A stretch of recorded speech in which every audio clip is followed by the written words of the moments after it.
Okay, hi Claire, how are you doing?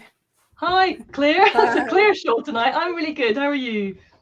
Yeah, I'm good, thanks. Right, I think we're live and I can see a few people are joining us now, so we'll just let people get logged in. Thank you so much for joining us on what I'm sure is going to be a fascinating discussion on the topic of feeding horses to help achieve optimum health and immune resilience. So yeah, we are really lucky tonight to have horse feeding expert nutritionist Clare McLeod with us on this evening's live. So we'll let people jump on.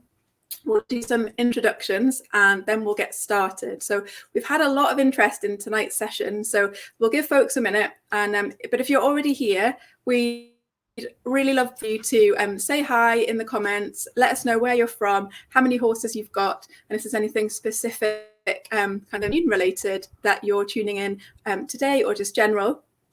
We'll also do a bit of housekeeping. So if you're live and you have questions, we'll try and answer those as many as possible, either as we go or at the end. And if we can't get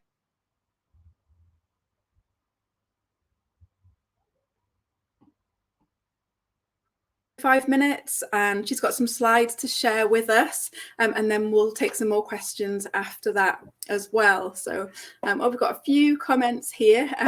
Someone's in my field outside apparently, so that might be one of our staff members checking in. I know there's been some buzz in the office about tonight. Hiya Kath, hi Kat, hello from Sweden. We've got international visitors, which is great. Justinia from Czech Republic, who has 3 horses. Sandra from Derbyshire, hi. So yeah, lots of different places represented there, which is fab.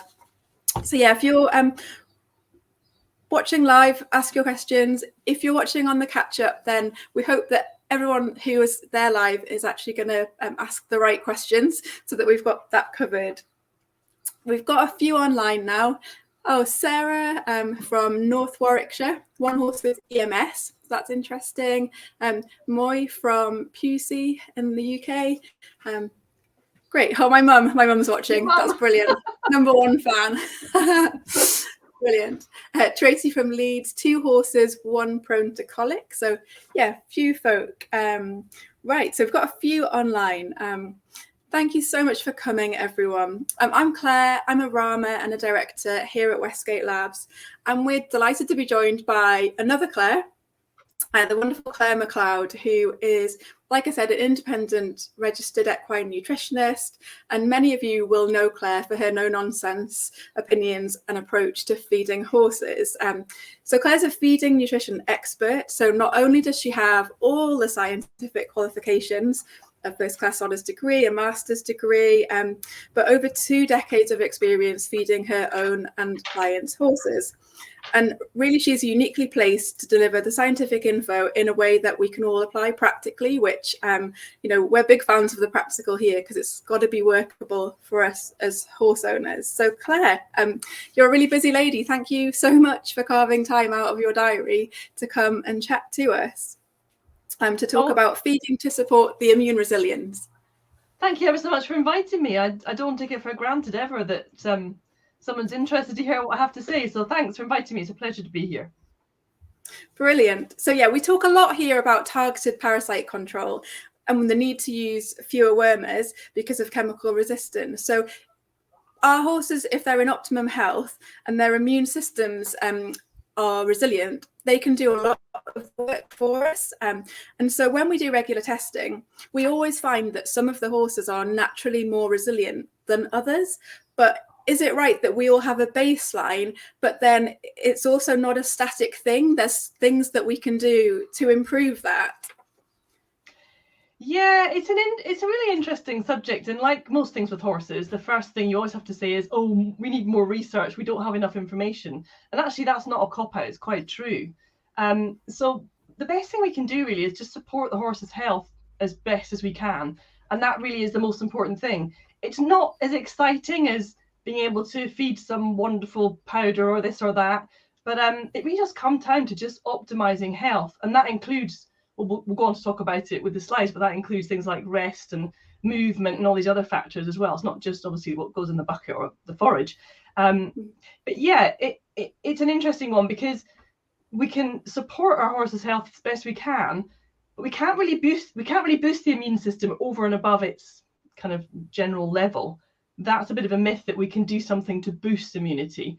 I mean, there are certain things you can maybe add to the diet that might help, but yeah, it's still a bit of a mystery exactly how individual immunity works.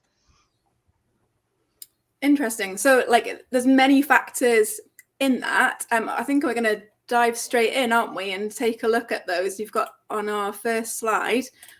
Let's have a look.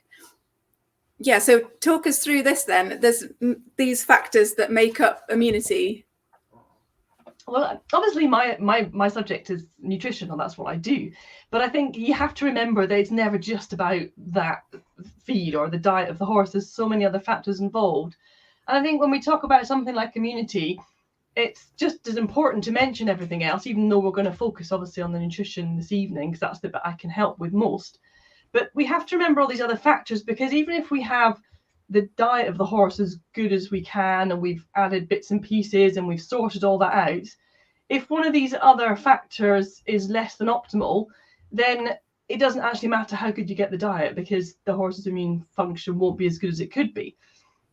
And I've got hydration there, which actually could be, hydration or maintaining the horse's fluid balance and ensuring they're drinking enough, could actually go into the balanced diet, but I've kept it slightly separate. And then you've got these three other factors: rest and recovery, exercise and movement, and controlled stress. They're just as important as nutrition. They really are key. So it's worth just bearing those in mind when we're talking about the diet. If your horse is getting enough rest, that's going to support them. If they're not getting enough rest, or they're not being given enough opportunity for recovery, say from exercise, then their immune status won't be as optimal as it could be. Same with exercise. I know it can be tricky for owners to actually get their horses to have enough exercise with our busy lives, especially if they can't just be turned out in massive areas because they'd get too fat from the grass. So that can be a challenge for us all, really. But that's really key for immune function. And then this idea of controlled stress is also really important, because too much of the wrong type of stress is going to have a detrimental effect on immune function as well. And I've put controlled stress because it's easy to start thinking that any stress is bad, but actually it's perfectly normal for us and our horses to have some stress. And actually, there's quite a lot of research into this. It's quite fascinating. If you try and minimize stress too much, that can be unhelpful, because stress is going to come along and find you or your horse at some point. And if you're not able to cope with it, then actually you're worse off.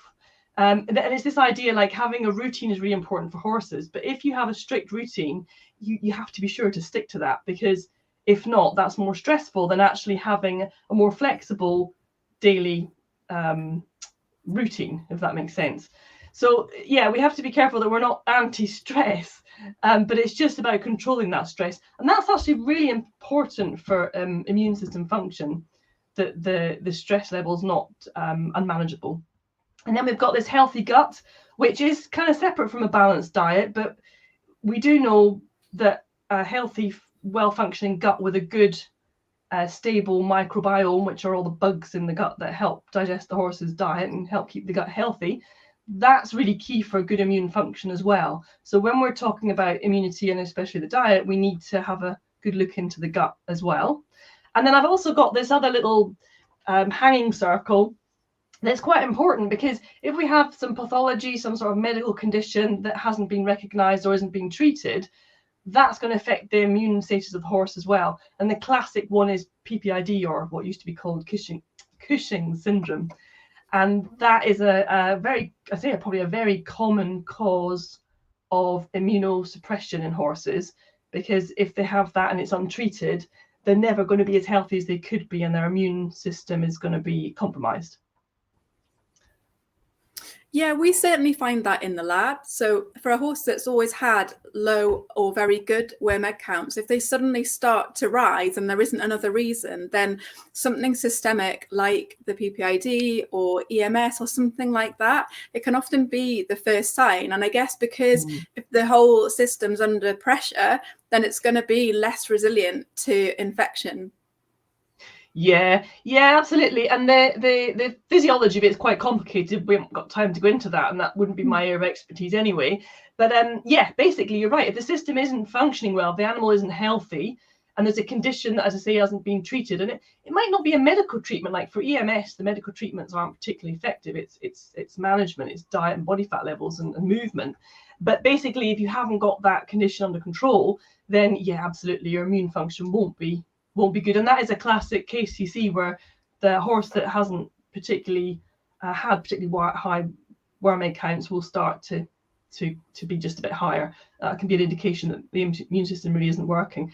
Actually, old age is one that I didn't add on here, but it's perfectly normal and natural, sadly, and to get this what's called immunosenescence with older age. So it happens to us all, sadly. As we get older, that immune function, no matter how healthy we try and maintain ourselves or our horses, that immune function will wane. And that's just part of the natural process of aging. And there's a certain amount we can do to support the horse, but that is natural, unfortunately.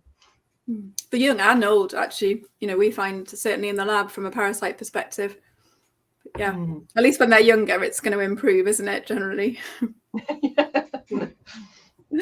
Oh, great. So, okay, balanced diet. I guess this is, your core area that we're going to be looking at. Yeah, so having talked about all the other factors apart from why we're here, to talk about nutrition, now we get on to the nutrition side of things. And I think the reason I've mentioned everything else, I'm repeating myself a little, but it's so important, is that you can have this part completely sorted, but if you haven't considered the other factors that are just as important, then it doesn't matter what you do with the nutrition. And I've seen many cases like that, which is why I know it's helpful to owners to mention it, because I've worked with owners who've got one certain factor or a couple of factors really well sorted out, but there's a couple that aren't functioning so well, maybe because of the yard they keep the horse and they're limited with how they can adjust their environment, and then the horse is never really optimally healthy. So that's why I've talked about all these factors. But getting on to the balanced diet, this sounds so obvious, but it's something that I think as horse owners, it's kind of slightly difficult to get your head around sometimes, and possibly partly at least because horses are fed generally some sort of forage and then other products to balance the forage. So it can be a bit more challenging to feed them a balanced diet compared to a pet like a cat or a dog. Yeah, it's not all on the back of a packet, is it? Yeah, no, exactly. You have to be so quick to adjust the feed, or even if you don't feed the amount of forage they have or the type of forage, because forage can vary so widely, and suddenly this horse that's always stayed slim isn't anymore, or you've been used to feeding a lot of feed in the bucket and suddenly they're overweight, and there's a lot of adjusting to be done. You have to have a very open mind to feed horses well. So yeah, no, absolutely. And then the reason this is so key for immune function is that the only reason that we have what we call essential nutrients, as in that's what you need for a balanced diet, all the essential nutrients that you or the horse needs per day, is that we know that health is not optimal without these nutrients. That's why we call them essential. So in order to make sure that your horse is as healthy as possible and their immune function is functioning optimally or is working optimally, you need to make sure your horse has all the essential nutrients they need per day, but with no net gain or loss. So that applies mostly to calories or energy.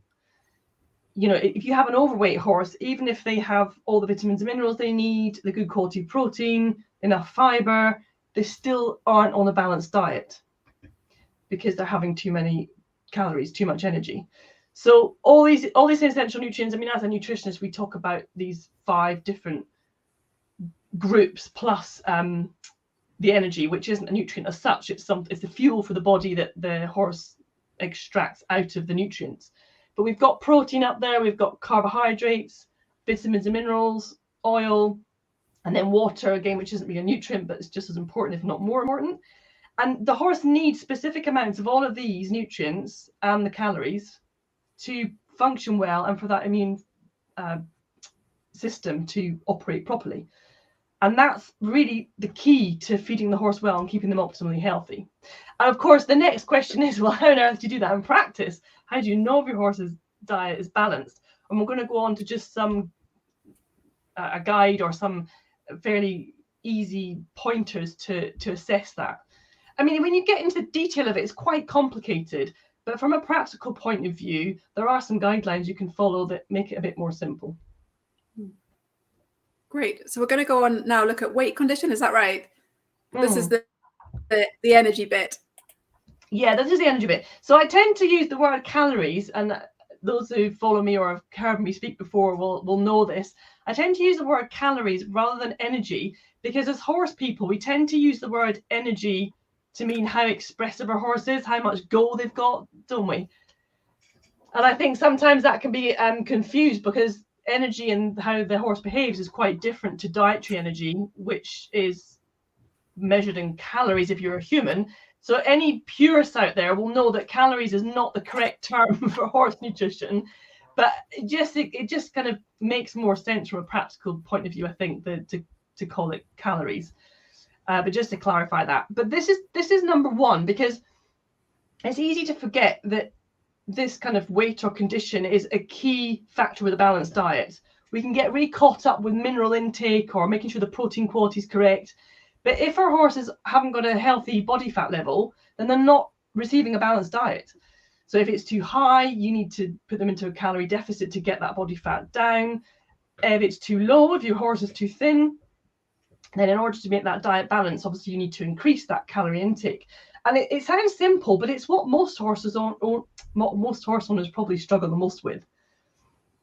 And also it's just being able to change quickly with the fluctuations. Like, I don't know about anybody else, but things like saddling or saddle fit and foot care and the diet are the 3 things that are quite annoying in horse care sometimes, because you've got to be so quick to adjust them.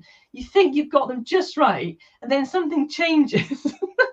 There's a big fluctuation, and suddenly you've got to go in there and change everything again.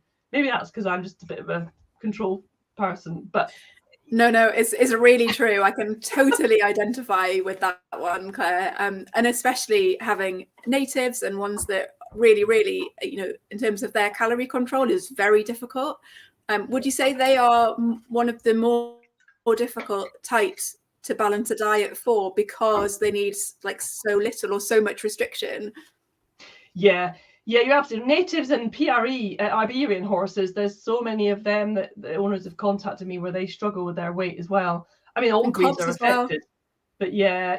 And the thing is, you know, there's so much we could talk about around this, because obviously what we haven't mentioned is this factor of being able to not just deliver the horse the nutrients they need and the right amount of calories, but also fulfill their psychological need to chew and their psychological need to perform eating behaviors. Naturally, they'll spend 3/4 of their time in eating behavior. So it's really important for their welfare that we fulfill that. And this is the challenge we have when we're trying to limit their calorie intake, but fulfill their behavioral needs. If we didn't have to worry about that, it'd be so much easier, you know, to keep them slim. But we do have to worry about that. So yeah, it can be a real challenge finding a way to fulfill their behavioral needs but limit their calories enough. But this is so key, because you will not have a really well operating immune system if the horse isn't healthy from a body fat condition point of view. You know, body fat is an active tissue, and chronic overweight or chronic high levels of body fat create an inflammatory status in the horse's body, and that does have an effect on the immune system. And it's something that's just being investigated really in human science now to a greater depth, and we don't know exactly how it affects horses, but for sure it does affect their health in a detrimental way. So just the reason I put these pictures on the slide, it's just really important to monitor things, because it can fluctuate so much with season, and even just a different batch of hay can vary in megajoules of energy or calories quite markedly. So it's so important just to monitor them and make adjustments as you go along. Yeah, and weather as well has its part to play as well. Yeah, Yeah. you know, you think the field looks bare, but then as we're on a track, you look in the middle, that's what they're eating, and it's, you know, it's flushed again. So yeah, it's true. Yeah, great. So, and I guess, you know, the biggest part of a horse's diet is forage. So that is, you know, leads us into our next slide, doesn't it? Yeah, and you know, the trouble with this is it's all I often feel like I'm the kind of harbinger of doom to horse owners and talking about nutrition, because I'm afraid to say it's all the really challenging and tricky areas that are the most important to keep on top of.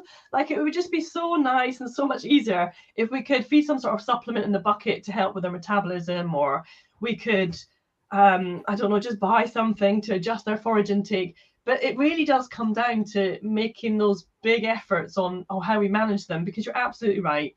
For most horses, the forage is the largest portion of their diet. So it is the factor we need to think most about when we're considering diet balance and body fat levels and health overall.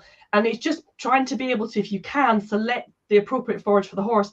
And I know that's really difficult for so many owners who say have forage supplied at a livery yard, but you might just have to look at how you can adjust that. We need 3 hours to talk in all about this in detail. So hopefully we'll be able to answer some questions, because then I can be sure to answer what our viewers want to know tonight. But it's just really trying to adjust that forage so that it suits your horse. And then the next step is to balance that forage. So with a balanced diet, all we're ever doing is basically selecting the appropriate forage and the appropriate amount, or giving our horse access to pasture in appropriate amounts, and then adding products just to balance what that forage is missing. That is how you create that balanced diet. So are you a fan of hay soaking?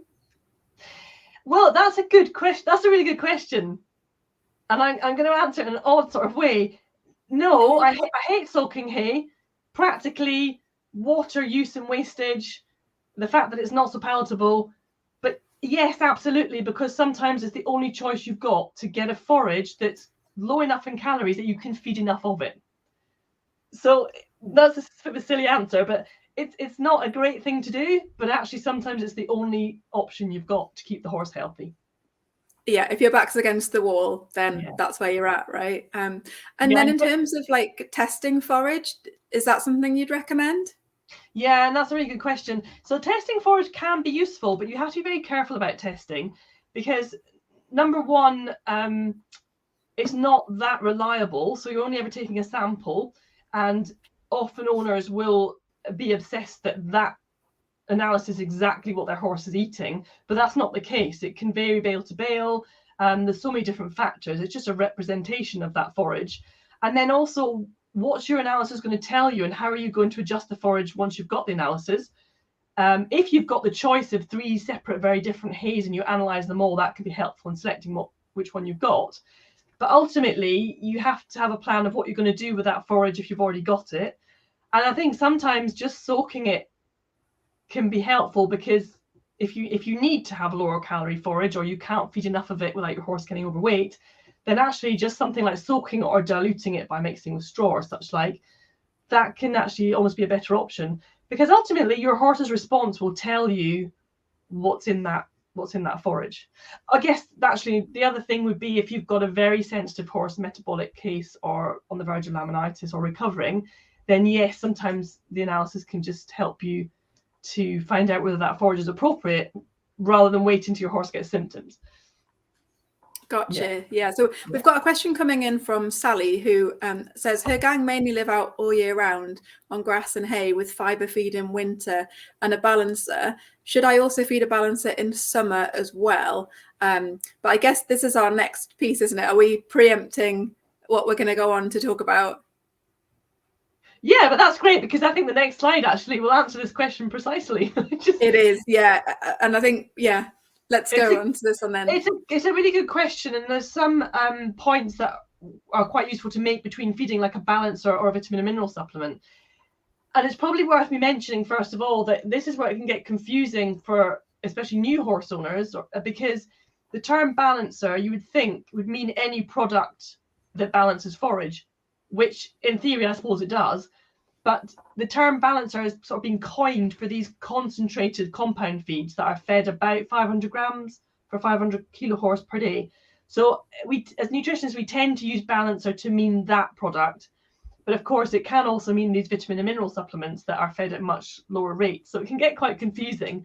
But if we're thinking, so I'll go on to answer Sally's question in more detail just once we've run through the slide, because this will help frame it, I guess. So if we're trying to make sure our horse's diet is balanced, after we've hopefully selected the right type of forage so that we can feed it in the correct amounts, or restricted the grass, or maybe found better grass for a horse if they need that, then what we want to do is basically feed the full recommended amount of something that contains all the vitamins and minerals that that horse needs, that's going to balance that forage. Because certainly European forage doesn't apply completely all around the world, but all European forage will be short of certain minerals for horses. And conserved forage like hay and hail is short of some vitamins. So we need to pick a product that's relevant to our horse's needs, and it's got to contain all these vitamins and minerals. So to kind of make it a little bit simpler, I've got this table with your 3 options. Now, the key thing is you have to feed the full recommended amount. So if your horse doesn't need that full recommended amount and it's going to make them put on weight, that's when you drop down to the lower calorie option. So number 1 would be your regular compound feed, like your nuts or something like that. But that's only relevant if the horse does have higher energy and protein requirements than can be met from the forage. So that would be that case. And then you have to feed that usually about 2 to 3 kilos.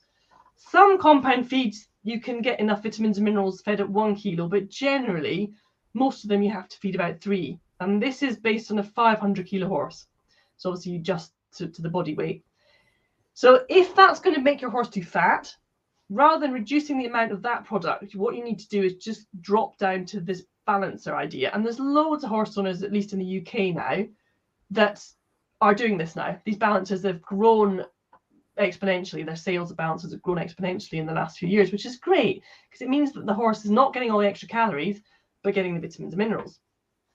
However, if your horse needs even less, if they're on a diet or they just don't even need 1 extra calorie, then the answer is to go for one of these vitamin and mineral supplements, broad spectrum Vit and Min products.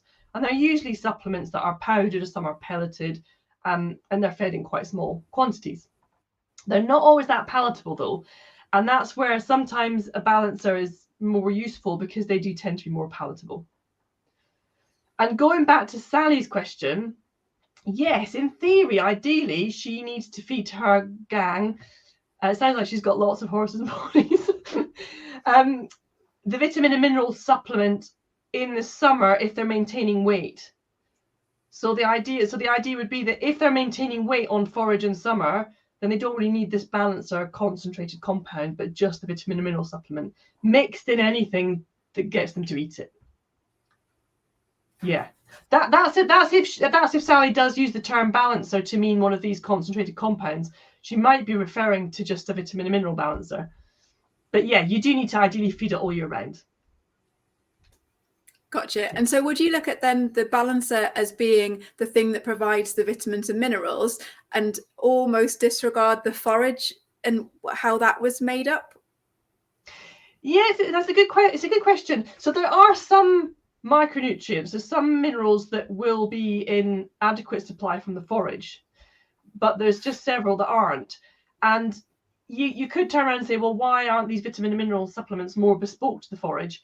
But the answer is that forages will vary quite a bit. There's certain nutrients, certain minerals that are always too low, and some minerals that are very most often high enough.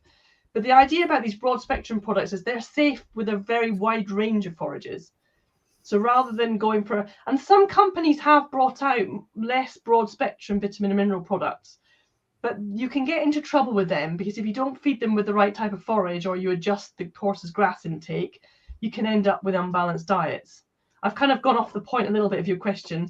That applies to the minerals. Now, actually, your horse doesn't really need the extra vitamins in the summer when they're on grass. They just need the minerals, because grass is a good supplier of vitamins.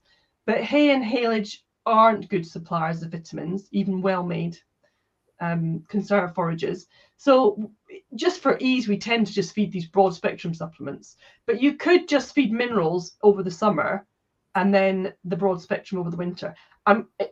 It starts to get a bit complicated when you start to look into it in a bit more depth. That's why we tend to just say, look, it's absolutely fine to feed those broad spectrum products. You won't do any harm by overfeeding vitamins a little bit because they happen to have some grass. Gotcha. Yeah, that's really helpful. Thanks, Claire. And I guess we're going to go and look at supplements next, aren't we? Yeah. Because this is where it might get complicated. Well, this is where most owners will probably start when they start thinking about immune system and trying to support the immune system as much as possible. But ultimately, this needs to come last, really, because supplements can make some difference. There's no doubt about that to some horses. But one, we don't have really any evidence to show significant differences. But two, I think the trouble is the difference that a supplement could make would be tiny compared with the difference the basic diet can make. So if you've got a horse that's slightly overweight and has been for some time, and you struggle with getting their body fat levels down to healthy, there's really not much point in spending money on extra supplements or special herbs or gut health supplements, because you just won't ameliorate completely that kind of chronic inflammatory state that the excess body fat will be giving your horse. So you might do some help, but I think I'm so passionate about really getting the basic and the foundation correct first. Then you'll have a healthy horse, and it's probably going to work out cheaper than spending money on supplements. On the other hand, obviously we've just talked about vitamin and mineral supplements, and they're very important, so you don't want to skimp on that type of supplement. But I guess the question is there anything you can add on top of a balanced diet that will help your horse even more in terms of their immune function? So like I said, actually, the evidence is probably not. On the other hand, there isn't a huge amount of research being done into, say, herbs for horses, partly because there isn't the funding there to research herbs, because obviously a company or funding for research is only going to really be done if there's some profit to be made from the results, really. There are some charities that fund research, but they generally won't be doing nutrition studies, sadly.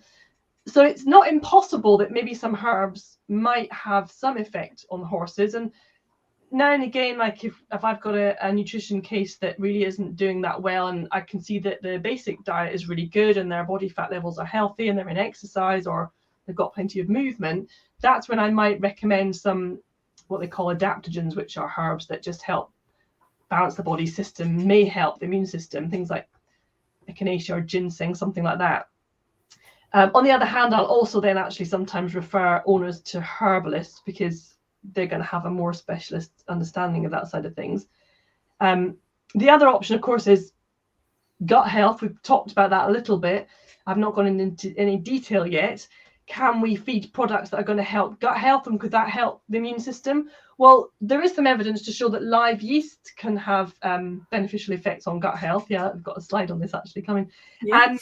But again, whether that affects an already healthy horse is questionable, to be honest. And if we think about gut health moving on from supplements, it's actually much more important. That's why I've put a big yellow stripe across here.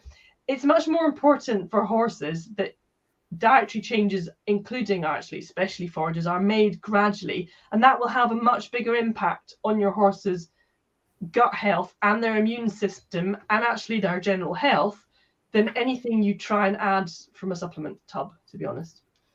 Wow, so that shock to the system is going to have an impact on the immunity and the gut health.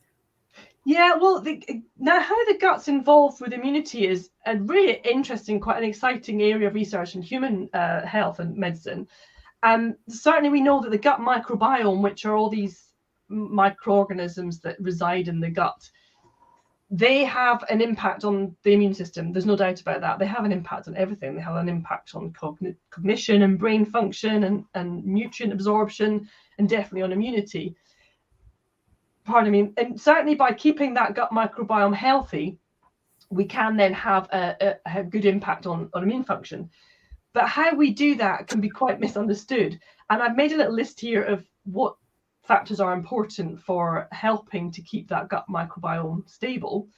And they include controlling stress, we talked about earlier, optimizing the environment. So that's kind of tied in with controlling stress, being able to give the horse an environment that allows it to express its natural behavioral needs. That's going to help. Plenty of fiber and limiting starch. Horses digest starch very well, but only in very small quantities. So that's important for gut health as well.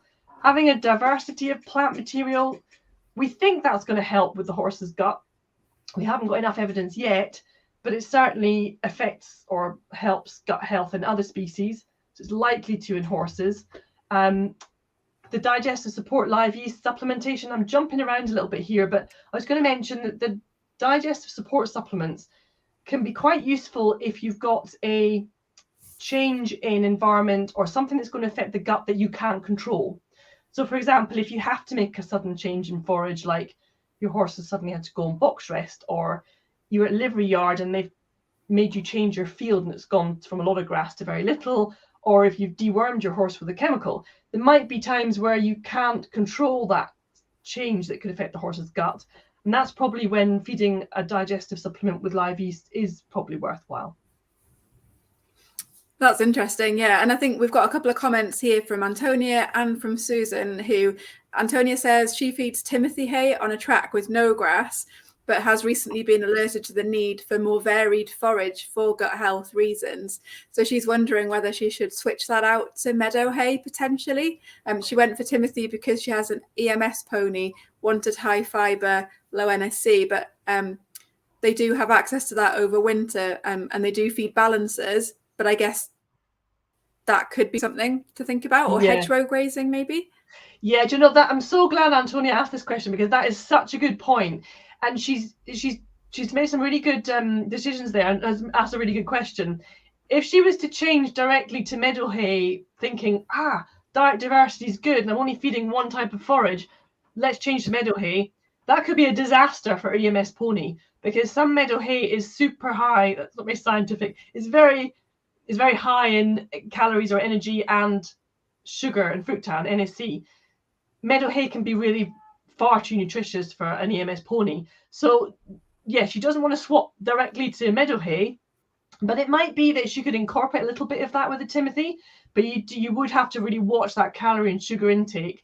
But it's a good point, really. And if you've got horses or ponies on no grass, no hedgerow, and you've got them on a monoculture single species forage, yeah, ideally you want to probably explore ways of just introducing other forage, but just be sure that it is low calorie, low sugar if you've got these sensitive ponies, low NSC. So it's just a case of finding that. And the standing meadow hay over winter is good. Just be sure to change over to that gradually, which a lot of owners are aware of, but some aren't. So change over from that single forage to that standing hay gradually. Yeah, and I think Susan, her point is about herbs missing out of horses' diets due to them not having the hedgerow. If we can give them a bit of that, that's going to be beneficial, isn't it? Yeah, definitely. And that's why I mentioned that plant material diversity. We haven't got enough research to know exactly what's going to work and what's not, but definitely it seems a good idea, and it's just worth working out a way to increase that diversity if you're not feeding meadow hay, or if the horses do have quite restricted pasture access, and giving them access to hedgerows is brilliant. You may have to fence off part of the hedgerows, especially if you start doing it when they're not used to it, because horses can get laminitis from overeating hedgerows that they've just been exposed to. I'm afraid to say it does happen. And I've also had cases where owners have had horses with terrible gut upset from just gorging on hedgerows when there's been a specific tree just flowering or something that they really like, and they've eaten far too much of it. So unfortunately, they can't always be trusted to regulate their own intake of different things, but absolutely, hedgerow access, brilliant, but just be aware of the rest of their diet when you do that. Yeah, well, Lucy says, we cut our own hay. It's very old pasture meadow hay, and they have a track system with virtually no grass. But her New Forest is still massive because they've got lots of hedgerow. So yeah, actually, hi, yeah, Lucinda. I guess it is all about the calories. I think Lucinda's in my Facebook, my library hub, my ENLC hub. I recognize a few names. Hello, everybody, if you're any of my members. Yeah, and it's a really good point. It's such a good point that it's so often confused, and that owners often think, get them on a track system, restrict the grass, or feed them like really nice organic meadow hay and they'll be fine. No, not necessarily. It's just all about that individual horse or pony. You really need to monitor them individually. And if they're staying too fat, or you're not getting their weight down, even if they're moving more, then you need to make a change for that individual. Yeah, it's true. Susan says she was told to switch to meadow hay for the pony that had the small laminitis attack. Our livery yard is ryegrass hay, so I'm guessing meadow is much preferable to ryegrass. Well, that's a really good question as well, isn't it? Usually, but not always. Okay. And this is the really important thing about nutrition, is that you can never make assumptions, like most things in life. Never make assumptions. So I have seen meadow hay with sugar and calories higher than a ryegrass hay. It doesn't happen very often, and in most cases, your meadow hay will be more suitable than ryegrass. But meadow hay can still give horses and ponies laminitis, no doubt about it. I've seen it time after time after time. So the best thing to do if you have a pony that's had a laminitis attack, especially if they're a little bit overweight, is just restrict their calories and get that body fat down. So even if you switch to meadow hay, soak it. Yeah, or stick with the ryegrass hay, but soak it and then maybe have it analysed after you've soaked it, just to see what that's like. So that's really a good idea. Yeah, it really does depend. But if in doubt with laminitis, soak, just to get that. And how long for would you soak for? Oh, that's is that another can of worms? Well, you're the worm person, so Sorry, that's a bit rude. You're the wormy person. Yeah, it's a really good question. I suppose it's got to be asked, isn't it? But I'm trying to think of how I can make the answer quite short. The length of time you need to soak hay depends entirely on your horse's or pony's response to what you're feeding. So what I'm saying by that is, it depends on what's in the hay. If you're soaking your hay for an hour or two and your pony isn't losing weight and needs to, and you're already restricted the amount as much as you can without causing them behavioural problems or gut problems, then you need to soak it for longer, if that's your only option.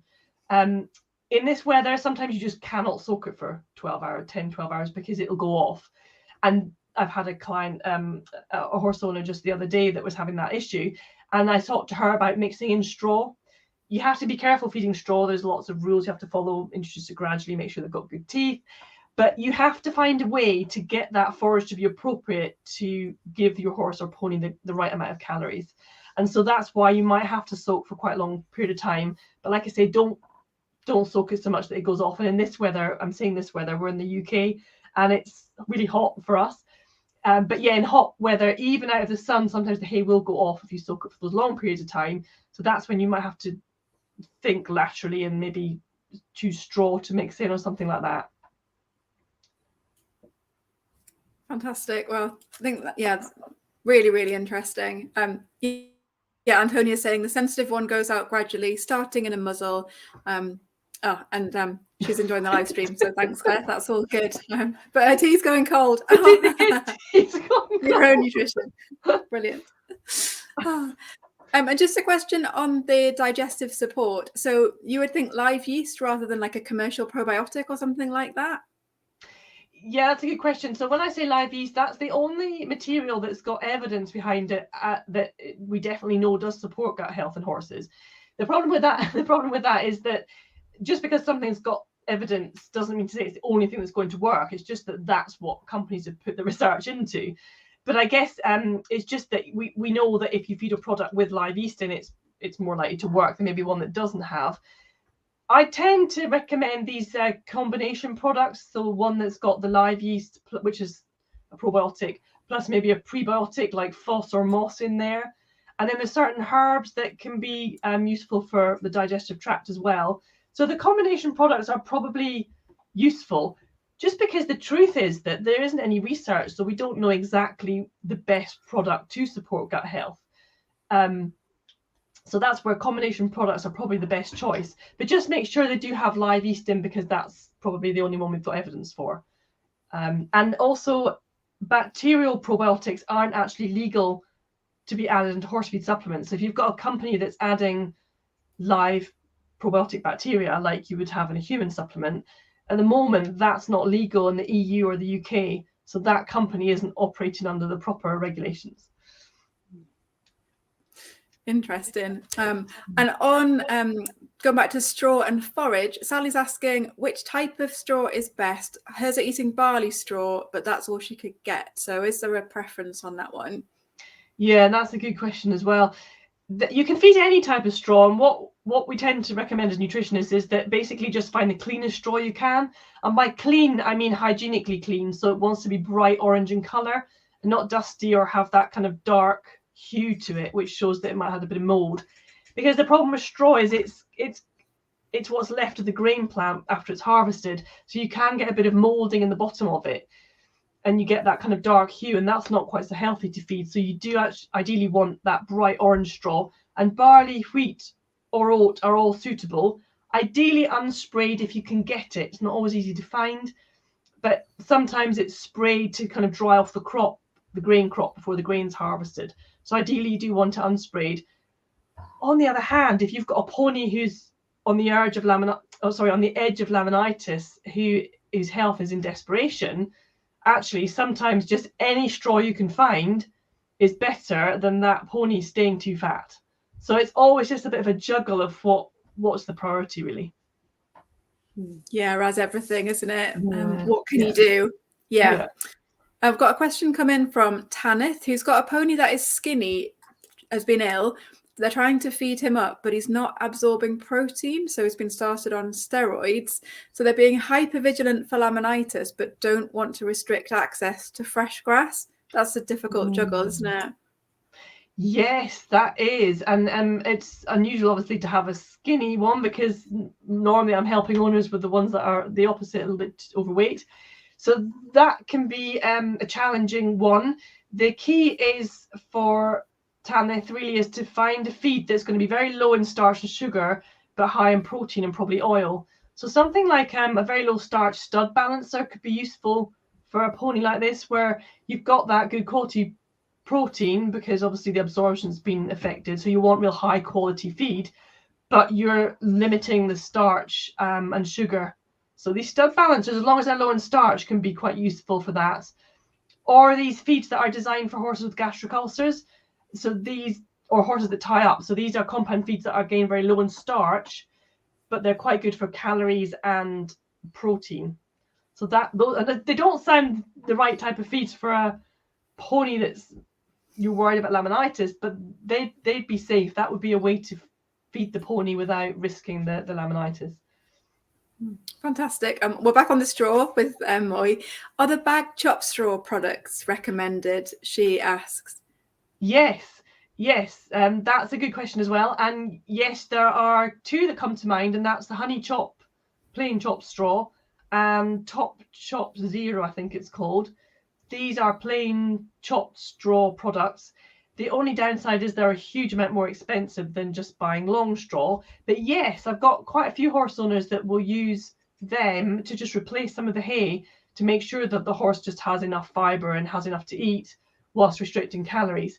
And the other interesting thing about straw is it is proven, we know from research, that it actually inhibits appetite. So a bit like these kind of high protein diets that humans sometimes go for to try and inhibit that appetite.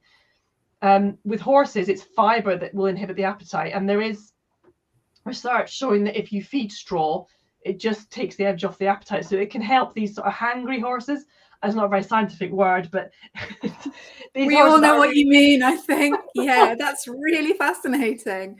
Because they get like obsessed, don't they? Yeah. And I mean, if any of us have had to restrict our own calories for our own weight, we know what it's like. But it's probably even more marked in horses because they are so driven to eat. They naturally need to eat for 3/4 of their time if they're eating poor quality forage. So they have got that real strong innate drive to eat and to chew. So we do need to, I'm all joking apart, we do need to think about their appetite and just fulfilling that. So straw can be really useful for that. And it won't cause impactions if you introduce it really gradually. You make sure they've got free access to clean, fresh water. And that might mean putting warm water in the winter when it's cold, not relevant this time of year in this hemisphere. And also making sure they've got good dentition and they can chew it well. Yeah, using the winter for to get weight down is really key, isn't it? Yeah, that's natural for them as well. Yeah. I mean, that's why our horses end up getting overweight, is because they're driven genetically to pack on the calories when they're available so they can survive a winter. And it makes perfect sense that they're going to prefer more sugary, lusher forages and stuff themselves with grass when they're given the opportunity, because they need to put on that body fat, which is a brilliant way of surviving the winter. So, it's perfectly natural for them, really. Fab. Oh, Lucy's asking, can you just repeat the bag chop straw preferences, please? Yeah, so that's the two products that I know of are Honey Chop, plain chop straw. I think it's just called plain chop straw, Honey Chop, and Top Spec Zero, that I believe is just a straw chaff. There may be more that I'm not aware of, but these are two that would just be plain straw, and I think they're dust extracted as well. Oh, fab. Yeah, Sarah's saying she's used it for her EMS mare successfully. So yeah, some good straw votes there. Yeah. Now, that one thing to mention, stop me if I'm going over time here, is that with straw, obviously it's much less nutritious than forage, not only in calories, which is good, that's what you're looking for, but also in protein and minerals. So if you end up feeding straw at up to maybe half of the total forage intake, you do have to be a bit more careful how you balance that with extra minerals and extra protein. Most horse and pony owners wouldn't be feeding that much, but that is a possibility to consider. Generally, we say maximum 1/3 of the total forage intake is straw, but some owners that I know of have successfully fed more, but you have to be careful how you balance it when you start feeding quite a lot of it. Oh, really interesting. Okay, I think you're going to go and round us up then as to what we've looked at and the other elements to make up that immune response. Yeah, so this is just like a recap of what we've been through, and I think that, I mean, we could talk for 3 hours about all of this. There's so many other factors and nuances, but just to summarize what we've gone through. So from a nutritional point of view, for sure, balancing the diet is the key way to support natural immune resilience, to support the immune system and its function. The second thing is definitely to keep in mind good gut health and supporting good gut health, because we know the gut and the gut function, that gut microbiome, are key factors in immunity and the immune system. So it's important to bear that in mind and not just think about these essential nutrients.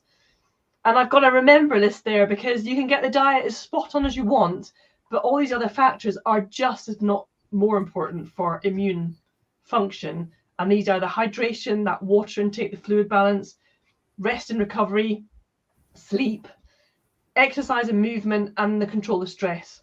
These are all really, really key for the immune system. So do you remember all of them as well? Yeah, it's a fantastic point. Like, it really is a jigsaw, isn't it? And about then treating each horse as an individual. Absolutely, that's really key. So yeah, if people want more help and support from you, where can they go to get that? How can they find me? Okay, my website is equinenutritionist.com, fairly easy to remember, equinenutritionist.com. You can also sign up to my email list. You can do that on the website, actually, just to keep in touch with what's happening. I send out not too often, only about once a month. So, and you can unsubscribe at any time. And then I've got quite an active Facebook page that can we'll get some good discussion going on. And you can find me quite easily on Facebook by just searching for my name. And then I've also got my Equine Nutrition Learning Centre, which is an online library. You can access that through my website. Membership will give you membership to my private ENLC, as I call it, ENLC Facebook hub. That's the best way to contact me directly. If you don't want to invest in an actual one-to-one consultation, then that hub is the best way to just throw questions and chat with others about nutrition. But you'll find out all the links and all the information about how to get hold of me on my website. Cool. And you've written a book as well, haven't you? Yes, I have. And it is actually out of print. It's sold out, and I'm Wow. which is lovely. But on the other hand, I am working through the second edition, and it really needs to get finished. So at the moment, the book is only available secondhand. It's not easy to find, but there will be a second edition at some point. I'm working away at that. Brilliant. That's fantastic, Claire. I mean, certainly I'm off to go and make renewed efforts to keep my horse slimmer and get him moving more and like look at my forage. But yeah, I think we've got a couple of other questions. If you've got a few more minutes to stay absolutely. Happy online. To, some specific ones. So yeah, Kath's saying, obviously we've talked a lot about keeping the weight off, but she's got 2 times laminitic, EMS, struggles to put weight on. He's 17. He has sweet itch, and people keep recommending feeding linseed for sweet itch EMS horses for itchiness. But can she feed the oil rather than the micronized linseed? Oh, brilliant question. Yes, you can, but actually for itchiness and skin, you want to feed the micronized whole linseed, because it's possible that the amino acids in the whole linseed have some effect on the skin as well as the omega-3 fatty acids. So it's possible that linseed oil itself might not quite have the benefits of the whole linseed. There is a little bit of research showing that micronized linseed did help for sweet itch horses. So ideally use the whole micronized linseed, which is slightly lower in calories per gram or per kilo than the oil, but it's about 33% oil. So your horse is still getting plenty of the linseed oil when you're feeding the whole micronized. And that should be a pretty safe feed for an EMS horse that's thin, because it's very low in starch and sugar, low in NSC. So it shouldn't give them a big glycemic response, but just do introduce it gradually and monitor them. Fantastic. Yeah, we've got some really nice comments about the hub and the book as well. Hi, Sarah. Hi, Francis. Francis has an old boy called Gump. I hope you don't mind me mentioning this, Francis, but she's done a tremendous job on him, keeping him healthy. And I'm just amazed with how many actually people that I know and horse owners I've worked with who have kept their horses healthy into their 30s and longer. And it's just an absolute credit to the effort they put into to keep these horses healthy as they get older. It's amazing. But it's lovely to see these people I know on there. I know Kath actually, and Lucinda. It is an effort, isn't it? But worth it. Haley has a horse with allergies and wondering whether there's anything particular to manage that. Yeah, allergies are a really interesting area, because allergies are like an over response of the immune system. So it's a slightly tricky one. It's just a case of trying to keep them as healthy as possible, and then it's a little bit of a blunt tool. But the best we can do at the moment, certainly with horses where we just don't have that much knowledge and research about specific allergies, is to just avoid contact with that allergy. So that's why with things like sweet itch, the best thing you can do is just stop them being bitten by the Culicoides midges with barriers, etc. And then if you've got a horse with other specific allergies, the key factor really is just to try and avoid contact with that. In terms of feeding them, again, it goes back to basically just getting that diet as well balanced as you can. Potentially, you could feed them slightly higher levels of antioxidant nutrients.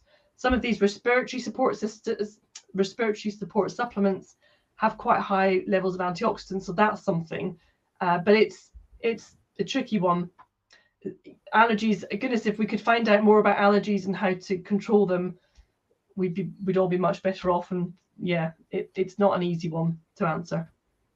No, not at all. Great. If there are any more questions coming in, I can't see any more. So yeah, we're just about approaching the hour. So yeah, I think you're right. We could talk forever on these subjects, but we've had a really brilliant sort of gallop through all the different elements of it. And I think everyone's going to take away something that they can tweak to help their horses be as healthy and resilient as possible. So yeah, that's been really fabulous. Thank you so much, Claire. Brilliant to chat to you as ever. Just a mine of information. Really appreciated that. Yes, lots of thanks coming in there from people. So brilliant. But yeah, and thank you guys for joining us. It's been a really wonderful chat. So I was just going to say the thing. I mean, thank you for having me, Claire. But also thank you so much to everybody who's given up an hour of their evening to listen to us. It's never taken for granted. So it's been lovely to have your questions and have you here listening to us.